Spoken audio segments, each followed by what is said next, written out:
Hello, friends. It's time for Talk Fort Dodge, the show that uncovers the stories behind the houses in the heart of our community. I'm Jeremiahjcondon. And I'm Todd McCubbin, and today we are here with the Fort Dodge Fire Department. But before we do that, let's talk about the market. Little market update. We have 125 residential listings, and we have 50 pending listings. Of those 125? No. Oh, No, on top of 125 active, so All there's right. actually 175, depending on how you want to look at that. And we're getting close to the end of the year. Yep. This is December 17th. So we have a pretty accurate look at how this year went compared to last year.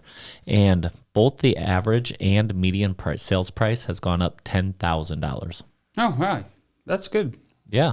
Yeah. So each house is $10,000 more this year than it was last year. And closed sales was actually down 3.71%. That's about 18 closings. I know I have two more this year, so I'm going to try. Try to get that number up to even it out. That's right. But yeah, with 50 pending, maybe that will even out. So it'd Yeah. be kind of interesting to look at this, see how many close before the end of the year.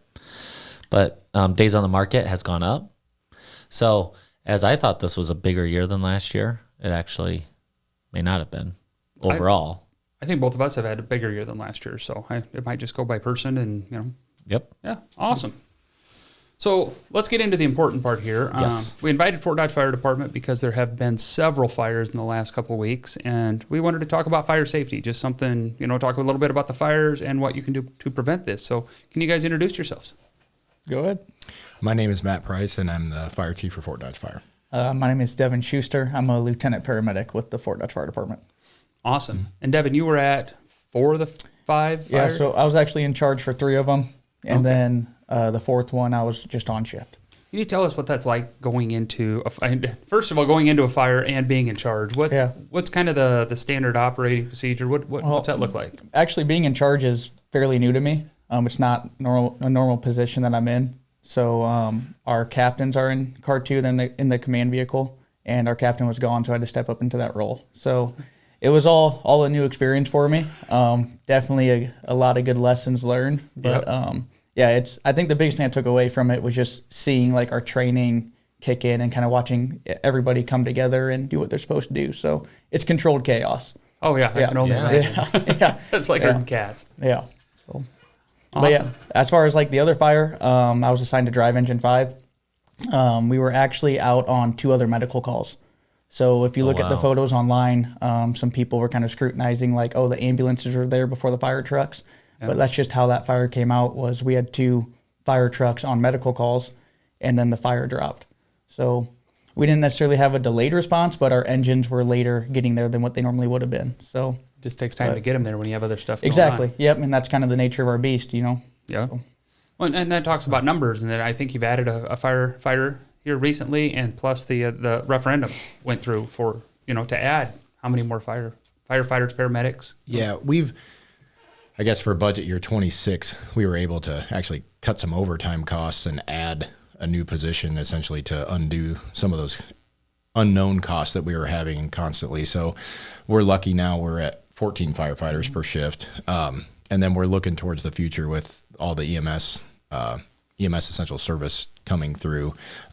That's still kind of in the works, but that'll be kind of the future of where we're going, is adding a little bit more staff and spreading ourselves out a little bit more with the second station, hopefully to alleviate some of the things like we had on that 15th Street fire where we didn't have a fire truck in the fire station to be able to go to it.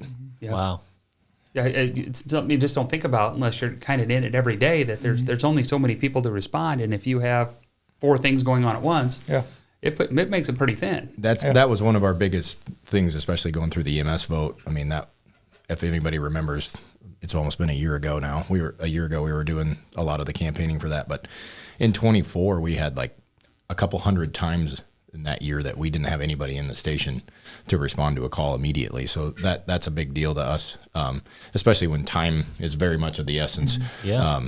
Not being in the right place at the right time really affects how we can do things. Luckily, that fire that the engines were on medical calls for, it was an outside fire, so it didn't really affect like it might have been on some of the other fires. Would have been a big deal. Oh yeah. Well, and with just 2 ambulances there, you don't have your gear, so you can go in and look for people. So we do have that, but we don't have water. So there's no way to put the fire out if that's the case. Awesome. Well, this is probably on your list, but I want to jump ahead to fire hydrants because I've been seeing all over Facebook Yeah. and little kids digging out fire hydrants. I think it's kind of a cool thing. We're international wide with that story. Okay. Actually, it's so even cool. been in like Taiwan and stuff. But I got a message the other day. It was in People magazine. Yeah. So Oh, wow.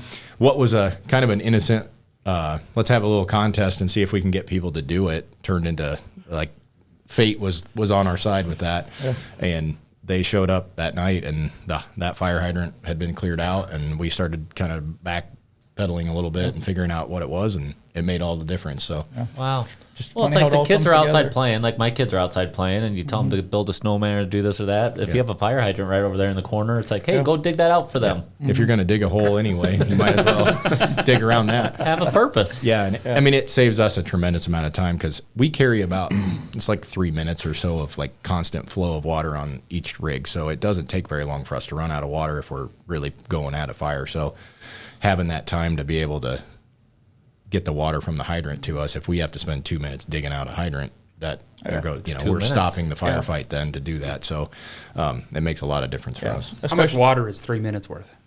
Do you know how many gallons it is? 500 gallons. Is it about 500 Yeah. They gallons? each have 500 Yeah. gallons on them. Wow, 125 gallons a minute coming out that hose. That's crazy. Yeah. Yep. So yeah, in that fire, it actually made a really big difference because there were so many people in the house.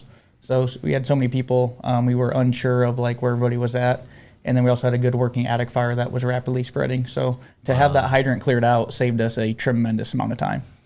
That's so crazy. That's cool. Wow. Yeah. Yeah. That's kind of scary saying there's a lot of people in the house Yeah. when you get there, still in there, and there's It's- an active fire. Yeah, it's that controlled chaos. I mean, the number one thing is life safety. So we're making sure that everybody's out accounted for, and then we're also going in and verifying it. So, Yeah. yeah. And a lot of times with an attic fire, especially in the middle of the night like that, if you're in the first floor or the basement or what, you may not know that 2 stories above you is on fire necessarily as it starts happening pretty it's fast. happening. So And even the that- fire smoke detectors are, Yeah. they're going to slow. I mean, the one might takes go a up minute. upstairs and Yep. works its way down. Oh, I've seen backdraft. I Oh, know. yeah. What a job. That's all my fire education is Chicago from fires that are movie. too. Yeah. Watch a lot of Chicago Fire. Yeah. Oh, that's funny. Yeah, these guys are watching Chicago Fire. We're watching $1 Million Listings, right? That's right. It's all super accurate. Yes. Oh, yeah. Yeah, for sure. Yeah. Yeah. I worked at the prison for years, and when that movie Oz came out or whatever on HBO, they're like, is that really it? I mean, it would take 50 years for all the stuff that happened in Oz to happen in Fort Dodge, if even that. Oh. So let's talk about fire safety just for a minute. And you sent me a list, and one of the fires was caused by a space heater. That was in the paper. Can you talk about space heaters and why that's, Go ahead. Yeah. One of the themes, I guess, I'll back up just a skosh and then we'll go into it. One of the themes through all of these fires was electrical. It's various stuff, but that was one of the main themes that we're trying to maybe hit on a little bit here today is that electrical fires, especially this time of year, everything's starting to get cold and we're all scrambling. I don't think anybody was ready for 15 inches of snow right away. So we went from like raking leaves to blowing snow in like 2 days. So that kind of changed what everybody was focusing on. Space heaters specifically, I guess, those are supposed to be like for a supplemental heat. They're not supposed to be like another heat source for your house constantly. So think about those in those ways. Most of them are also meant for like a certain load rating, maybe on an outlet or something. So be careful with what you plug them into, knowing like make sure you're not overloading the circuit that you're plugging it into so that it doesn't just immediately like start heating things up the wrong way, or those sorts of things. Even putting stuff on like extension cords and those sorts of things can, what you had for a rating at the outlet, maybe you've extended that now too much, or is the extension cord heavy enough for the load that you're putting on it? And that kind of thing is those things people don't generally think about. They're like, oh, I'm cold, I just want to make this work. just don't know. I mean, how many people know you need a 10-gauge extension cord to run a 20 amp? So I have kind of a weird question on that. So let's say you plug in with an extension cord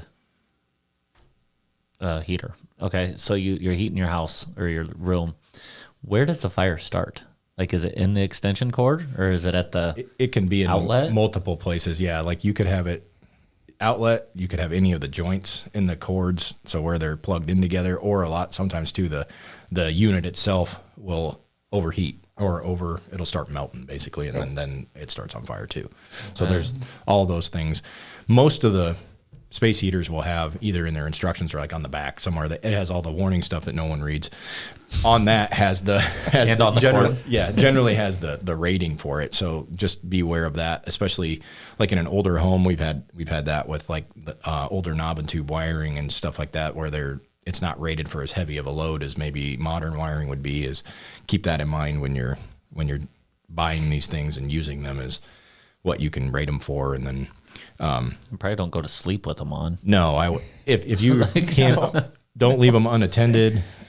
Pets and kids around them, I mean, it's easy to knock them over, and then they cause issues as well. So keep that in mind. Like, and same with sleep. Make sure you got an eye on it. Yeah. Don't put anything next to them. We see that a lot too. People will have piles of clothes or something next to them, and 3 feet. Yeah, yeah. It never fails. It gets tipped over onto it, and that machine doesn't know to not blow heat. So yeah. And just like everything, like if you're gonna buy one, buy a good one. Don't buy a cheap one. Yeah. Yeah. I know my wife has one under her desk, and like every office. And I picked it up the other day, and it shut off. And I'm like, so some of the newer ones have a shut off, so if it tips over, it shuts off. But that's still hot if there's something next to a combustible and it tips over on it. It's going to or if it just leans up against something, it might not shut off either. So. Yep. Awesome. And then fuses was one of the other issues we've had too, right? Yeah, well, that we can have issues with that. Sometimes if they don't trip or catch when they should, then it just lets that electricity free flow. So just it's hard, like home maintenance. I know we all have this laundry list of things that we're supposed to keep track of, but that's one of the things that I recommend, especially going into winter and or summer. If you're going to run your air conditioner a lot, it's just checking that and make sure those are okay and not, they can show signs of discoloration. Some of them will smell funny, those sorts of things. Or if you're having a breaker that keeps tripping or something, or a fuse that keeps tripping, like that's a warning sign something's not right. Yep. So you should probably have an electrician check that out. Yep. Or with the fuses, make sure you have 15 amps when you're supposed to have 15 amps and not 30. Make them match. Yep. Yeah. And I think back to my 20s when my first house is just buy the 30 amps. It'll be fine. Don't put a penny behind it. Don't put a penny. Yeah. Yeah, we have an electrician that says that all the time. It's like, it's supposed to have 15, but Dad goes down because you have 3 hair dryers going upstairs. So Dad goes down and changes it. Dad goes down and changes it. Finally, he's like, I'm just going to put a 30 in. Yep. No harm. Well, there could be a harm. Yep. Especially when you get all those things running at the same time. That's when you run into trouble. Yep. Awesome. Some of the other things you brought up on your list are candles. Lit candles, make sure you keep an eye on them. You're not just letting them burn, and make sure they're away from stuff. Yeah, make sure they're out. A lot of them, some of them have the caps, just cap them when you're done. And then the other thing, and I don't know what it is, cats are attracted to them. So I don't know how many fires I've been on where the cat knocked the candle over. So keep an eye on that too with pets and small kids and even adults, sometimes clumsy people. That if you knock it over, fire spreads so fast that you can end up in a situation in a pretty quick hurry. So be mindful where you set it to. I guess that would be the other thing. Curtains are your enemy, and blankets and things like that. So awesome. And then fireplace. I know we burn our fireplace probably 5 nights a week, but we have it. The fireplace guy comes every spring, every fall, and runs a camera up it and sweeps the whole thing. Yeah, we've had one fireplace fire this year, but it was basically due to lack of maintenance. So that's a big piece of the puzzle, is making sure that you do have it inspected, you do have it cleaned, you burn proper wood. Soft wood isn't always necessarily the best thing for it. You want to burn the good hardwoods and keep your smoke clean as possible anyway. And then making sure it's properly vented and those sorts of things is a good idea. I always tell people, every time you go in a house, does a fireplace work? Well, have it inspected. I'm not going to say yes or 100%. No. I mean, have him come in and check it out and make sure it's good. Mine's inspected. I don't even use it just because I'm afraid of it. So. Yeah. It's like a nurse on a motorcycle. It's like, nope. Yeah, exactly. But they're a great source of heat, but they can also cause issues because a lot of people don't think about. Everybody thinks about like chimneys as back like long ago when they were like brick and mortar chimneys and stuff, and that's not how they are now. Generally, they're like a metal pipe basically behind the wall, so that's framed around. So people think, it's a brick chimney, it's fine, whatever. It's actually not that. It's a metal pipe in your wall probably that that chimneys it up. So if there's any sort of discrepancy in that pipe or a gap or crack or something, the hot will find its way out, and that's generally what causes our issues, or chimney fires in general from not being cleaned. They're full of soot, and the inside of the chimney catches on fire. Yeah. Yep. I know, So like that- blown in insulation is another big one that we've seen. So someone wants to fill their attic, they blow in insulation, they put it right next to that pipe. Yep. So they don't think about it. You know, my chimney's good when it got inspected, but now they just blew all that insulation up against it. Yeah, it's going to get flammable. hot. Yeah. So Yep. Yeah, because it's not like a brick and then that in the inside, because Yeah. then you could put the Yeah. insulation around it. Probably Yep. wouldn't be that big of a deal. Some of the other stuff on here, combustibles, keep stuff away from, space heaters, Yep. keep stuff away from the stove. yep. And, Yeah, we've seen another thing I've seen, and I'm using using ovens for a heat source, or like as your main heat source in your house. Obviously, you're probably going to overload the appliance doing that, and so eventually it can work in a short situation. I wouldn't recommend it, but it can work in a short situation. But again, it's one of those things. It's not meant to do that constantly, so you could end up with issues down the road from that. The early 90s, or the ice storms in 90 and 91, or 91, 92, and I remember the power was out for a week, so everybody It is was what you have to using do. their oven Yeah. to try to keep the house warm. I would 'cause just the gas oven make worked. sure if you're going to do that to just keep an eye on things. Make sure you're checking it. It's not meant to run 9 hours a day, so that's one of those things you have to make sure that you maybe cycle it on and off, or do what you have to do. But Make sure it's clean. Yeah, is that'd another be big another one. one. So, I Yep. suppose that stuff will catch on fire yeah. eventually. Yeah. Yep. Yep. And never leave cooking unattended. I mean, Yeah, kind of the same thing. I mean, I think we had one oven fire on Thanksgiving from a turkey incident, and that was it. But it happens fast. Make sure it's not on It broil. really happened.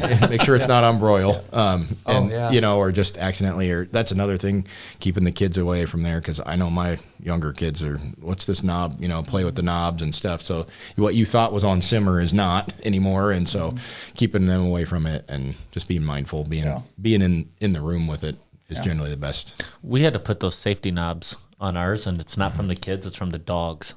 Oh, yeah. Our dogs will we've jump had up that and quite a try to bit. get Yeah. food. Yeah. Yeah. We've had that. Yep. So, Yeah, it was kind of scary, like walking back into the kitchen. It like smells like gas, and Yep. you knew it was the dog that did it. So yeah, that is scary. Yep. Awesome. Well, any other last things you want to talk about? I think fire the big safety? thing we haven't talked about is smoke detectors. Oh, yeah. That's a common theme that we're coming across. Make sure you have smoke detectors. Make sure they're in good working order. Replace the batteries. So if they have questions, they can always call us. We go down and we check them out for you. So, Absolutely. Actually, Same with forget carbon about those. monoxide. yeah, carbon monoxide detectors are a big one too. So, Yeah, and they combine them now, and now they have the 10-year batteries. If you have rentals, you have to put Yeah. the 10-year batteries in, which I complain about constantly when I pay for them. Yeah. But I'm glad I put them in, because they do pay for themselves Yeah. over time. 'Cause- Yeah, and we found that we're all guilty. Nobody changes the batteries when they should. So at least You it's change the gonna- battery it's when gonna it work. starts chirping at you. Yeah, At least it's going to be good for a long time. yeah, I mean, luckily our second fire that we had of our swing, the guy was sleeping downstairs and heard the smoke alarm go off on the second floor. So he had a working attic fire, but that smoke alarm alerted him. It really wasn't much of a fire, but if he didn't have that, that would have grown until it was eventually something big. So It was a big fire, and God knows if you'd have woken up. yeah, exactly. So Yep. when I bought my house, this was kind of funny. Our house has a wired system, Yep. and it wasn't working. We didn't know how to work it, so we called the fire department, and two guys came over, but they drove the big fire truck Yeah. up my driveway. And I had bought the house with an early possession, so I just had early possession. We hadn't closed on it, and then the big fire trucks in my driveway. I got 3 phone calls from realtors from the other company saying, "What is wrong? What's going on? Why?" Yeah, It's but- like nothing's wrong. yeah, but that's a good point. A lot of people ask why we roll that big fire truck on everything, and honestly, it's because it's a big toolbox. I mean, we might Yeah. be there for a smoke detector, but you end up having a gas leak in your house, or carbon monoxide going off. So Yeah. that's why Or we you bring it. have a fire right after Yeah. you're there, and you need to go there. Yeah. So, yep. Yeah. Yeah, we take it everywhere. So Yeah, and it's neat seeing it around town. I know people, you hear it going and you see it, and it's just kind of a pride thing too. yeah.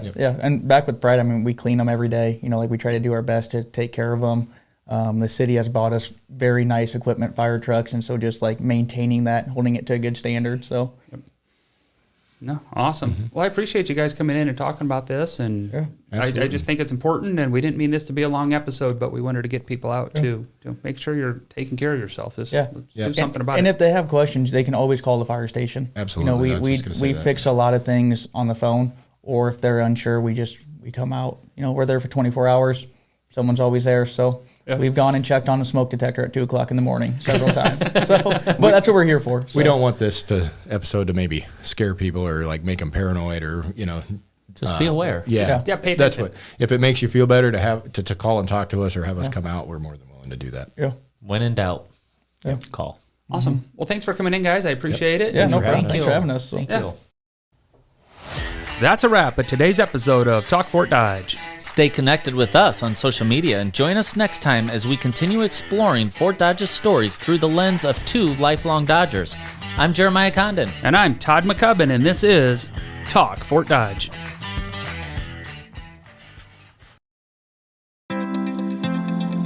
This podcast is produced by Spin Market and Digital. Located in Fort Dodge, Iowa, Spin Market's highly skilled team can help you increase your market by updating your website, improving SEO, designing advertisements, and producing podcasts that will grab the attention of your market. Contact Spin Market today for all your digital marketing needs at Digital Agent at spinmarket.com or call us at 515-302-8026. And to learn more, visit our website at www.spinmarket.com. That's Digital Agent at spinmarket.com or 515-302-8026. Or visit our website at www.spinmarket.com.